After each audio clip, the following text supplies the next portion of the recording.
তোমার নাম কি? আনন্দিতা দাস। তুমি কিসে পড়ো? ঠিক।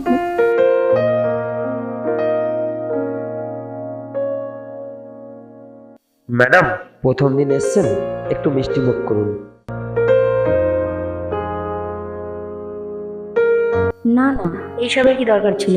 আপনি সারাদিন পর বাড়িতে এসেছেন খাটাখাটনি করে। ম্যাডাম, ওর মা নেই আজ 3 বছর।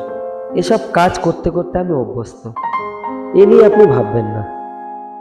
আরাধ্যা, হা করো হা।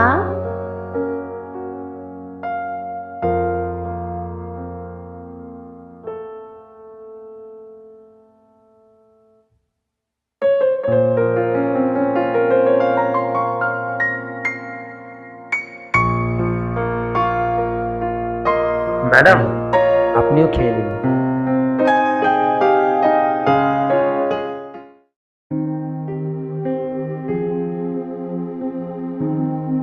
এই, কি হয়েছে রে?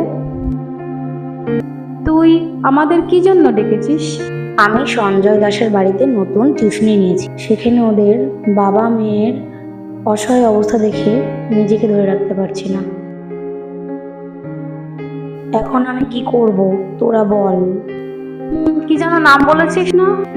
সঞ্জয় দাস না? হ্যাঁ, উনি তো খুব ভালো মানুষ রে, ভীষণ ভালো মানুষ। না না, উনি খুব সৎ মানুষ। একটা অসহায় মানুষের পাশে দাঁড়ানোটা খুবই দরকার। না না, তুই এটাকে অ্যাকসেপ্ট করে নে রে, খুব ভালো হবে, খুব ভালো হবে। আমরা তোকে সম্মতি দিলাম। তোরা দুজন ভালো থাকবি, সুখে থাকবি, দেখিস। ও সঞ্জয় দা, তুমি খুব ভালো মানুষ রে। তুই তো বিয়ে করতেই চাইছিলিস না, তুই বিয়েটা করে নে। উনি খুব ভালো মানুষ রে। তাহলে তোরা কি বলছিস, আমি কি এগোবো? হ্যাঁ, খুব ভালো সিদ্ধান্ত। আমরা সম্মতি দিলাম তোকে।